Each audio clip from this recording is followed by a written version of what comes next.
ರಾಜ್ಯದ ಇತಿಹಾಸದಲ್ಲಿ ಪ್ರಥಮ ಬಾರಿಗೆ 3 ಮಂದಿಗೆ ಡಿಸಿಎಂ ಹುದ್ದೆಯನ್ನ ನೀಡಲಾಗಿದೆ.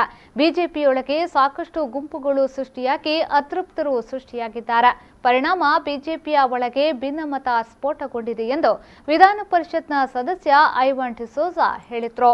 ಈ ಕುರಿತು ಮಂಗಳೂರಿನಲ್ಲಿ ನಡೆದ ಸುದ್ದಿಗೋಷ್ಠಿಯಲ್ಲಿ ಮಾತನಾಡಿದ ಅವರು, ರಾಜ್ಯದ ಮುಖ್ಯಮಂತ್ರಿ ಹಾಗೂ ಬಿಜೆಪಿ ಮುಖಂಡ ಬಿಎಸ್ ಯಡಿಯೂರಪ್ಪ ಅವರ ಮಾತುಗಳಿಗೆ ಬಿಜೆಪಿ ಹೈಕಮಾಂಡ್ ಮನ್ನಣೆ ನೀಡುತ್ತಿಲ್ಲ. ಎಲ್ಲ ದೆಹಲಿ ಹಾಗೂ ನಾಗಪುರದ ಮುಖಂಡರು ಹೇಳಿದಂತೆ ನಡೆಯುತ್ತಿದೆ. ಪರಿಣಾಮವಾಗಿ ಈಗಿನ ರಾಜ್ಯ ಸರ್ಕಾರ ಹೆಚ್ಚು ದಿನ ಅಧಿಕಾರದಲ್ಲಿರುವುದು ಕಷ್ಟ. ಈಗಾಗಲೇ ರಾಜ್ಯ ಬಿಜೆಪಿಯಲ್ಲಿ ಭಿನ್ನಮತ ಆರಂಭಗೊಂಡಿದೆ. ರಾಜ್ಯ ಸರ್ಕಾರ ಸಂತ್ರಸ್ತರಿಗೆ ಪರಿಹಾರ ನೀಡಲು ವಿಳಂಬ ಧೋರಣೆ ಅನುಸರಿಸುತ್ತಿದೆ ಎಂದು ಅವರು ತಿಳಿಸಿದರು. ಮಂತ್ರಿಗಳು ಯಾರು ಆಗಬೇಕು ಅಂತ ದೆಹಲಿಯಿಂದ ಆದೇಶ ಬಂತು.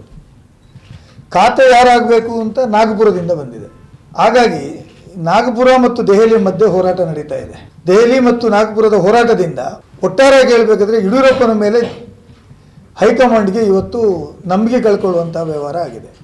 ಹೈಕಮಾಂಡ್ ಅವರು ನಿರೀಕ್ಷೆ ಮಾಡೋದಕ್ಕಿಂತಲೂ ಇವತ್ತು ಹೈಕಮಾಂಡ್ ಇಲ್ಲೇ ಒಂದು ಕಡೆ ಯಡಿಯೂರಪ್ಪನ ಮೇಲೆ ನಂಬಿಕೆ ಇಲ್ಲ ಅಂತ ಹೇಳುವುದನ್ನು ತೋರಿಸಿಕೊಟ್ಟಿದೆ. ಇನ್ನು ಇಂದಿರಾ ಕ್ಯಾಂಟೀನ್ ಯೋಜನೆಯಿಂದ ಸಾಕಷ್ಟು ಬಡವರು ಊಟ ಮಾಡುತ್ತಿದ್ದಾರೆ. ಆ ಯೋಜನೆಯನ್ನ ಸ್ಥಗಿತಗೊಳಿಸಲು ಬಿಜೆಪಿ ಹೊರಟಿದೆ. ಹಿಂದಿನ ಕಾಂಗ್ರೆಸ್ ಸರ್ಕಾರ ಬಡವರ ಏಳಿಗೆಗಾಗಿ ತಂದಿರುವ ಯೋಜನೆಯನ್ನ ಈಗಿನ ಸರ್ಕಾರ ಸ್ಥಗಿತಗೊಳಿಸಲು ಮುಂದಾದರೆ ಕಾಂಗ್ರೆಸ್ ಬೀದಿಗಿಳಿದು ಹೋರಾಟ ನಡೆಸಲಿದೆ ಎಂದು ಇವಾಂಡ್ಸೌಜಾ ತಿಳಿಸಿದ್ದಾರೆ. ಇಂದಿರಾ ಕ್ಯಾಂಟೀನು ಬೆಂಗಳೂರು ನಗರ ಒಂದರಲ್ಲಿ 174 ಇಂದಿರಾ ಕ್ಯಾಂಟೀನ್ ಇದೆ. ಅದು 62,70,000 ಮಂದಿಗೆ ದಿವಸಕ್ಕೆ ಬೆಳಿಗ್ಗೆ ಕಾಫಿ, ಬೆಳಿಗ್ಗೆ ತಿಂಡಿ, ಮಧ್ಯಾಹ್ನ ಊಟ, ಸಂಜೆ ಊಟ ಕೊಡ್ತಕ್ಕಂಥದ್ದು, ಜನರ ಹಸಿವನ್ನು ನೀಗಿಸ್ತಕ್ಕಂಥ ಕಾರ್ಯಕ್ರಮ.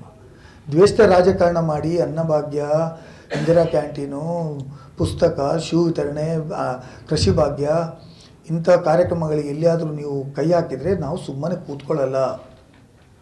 ಹೋರಾಟದ ಹಾದಿಯನ್ನು ತುಳಿಬೇಕಾಗತ್ತೆ.